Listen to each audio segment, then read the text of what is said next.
বাসায় খুবই সহজে রান্না করে খেতে পারবেন এই চাইনিজ এই সবজিটা। ফার্স্টে একটা কড়াইয়ের ভিতরে সয়াবিন তেল দিয়ে দিলাম, তারপরে দিয়ে দিলাম রসুন কিমা, রসুনটা হালকা একটু ফ্রাই করে নিয়েছি। তারপরে দিয়ে দিলাম পেঁয়াজ কিউব, পেঁয়াজ কিউবটা একেবারে ছোট ছোট করে কিউব করে নিবেন আর কি। তারপরে পেঁয়াজটা হালকা একটু ফ্রাই করে নিচ্ছি। আপনারাও আমার মতো পেঁয়াজটা হালকা একটু ফ্রাই করে নিবেন। তারপরে এখন দিয়ে দিলাম পাতাকপি, ক্যাপসিকাম, কাঁচামরিচ। আর পাতাকপি ক্যাপসিকামটা তাও আবার কিউব সাইজ করে কেটে নিয়েছি। আপনাদের সাইজ অনুযায়ী আপনারা কেটে নিবেন, আপনাদের যেভাবে সুন্দর হয় ওভাবেই আপনারা কেটে নিতে পারেন। এখন এই সবজিটা দেখছেন, এই সবজিটা কিন্তু ফার্স্টে সিদ্ধ করে নিয়েছি।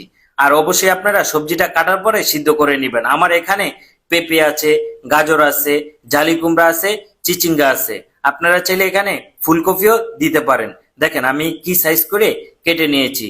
সিদ্ধ করার পরে তারপরে কিন্তু পানিটা ছেঁকে তারপরে এখন আমি অল্প একটু সবজি এখানে দিয়ে দিলাম।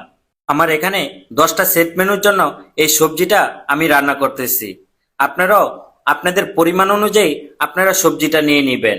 তারপরে এখন আমি অল্প করে পানি দিলাম, পানিটা বলক আসার পরে এখন দিয়ে দিলাম হোয়াইট পেপার হাফ চামচের মতো চিকেন পাউডার দিয়ে দিলাম। তারপরে দিয়ে দিলাম স্বাদ অনুযায়ী লবণ। এখন দিয়ে দিলাম 1 টেবিল চামচের মতো চিনি। তারপরে খুবই ভালো করে মিক্স করে নিব। এখন দিয়ে দিলাম ফিশ সস আমার এখানে 2 থেকে 3 চামচের মতো দিয়েছি। এখন দিয়ে দিলাম কিকুমির সয়া সস। আর কিকুমির সয়া সস আপনারা বেশি দিবেন না, বেশি দিলে কালারটা নষ্ট হয়ে যাবে, তখন একেবারে ব্ল্যাক কালার হয়ে যাবে। আর সয়া সসটা না দিলেও আপনারা পারেন, আমরা অনেক সময় সয়া সস দিই না, শুধু ফিশ সস দিয়ে থাকি। তারপরে অল্প একটু করে কর্নফ্লাওয়ার দিয়ে তারপরে একেবারে মাখা মাখা করে নিবেন। আর কর্নফ্লাওয়ারটা আগের থেকেই পানি দিয়ে ভালো করে গুলিয়ে নিবেন।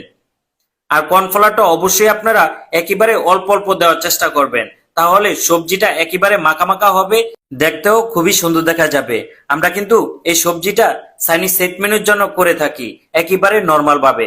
আমি এখানে কোনো প্রকার চিকেনও ব্যবহার করি না।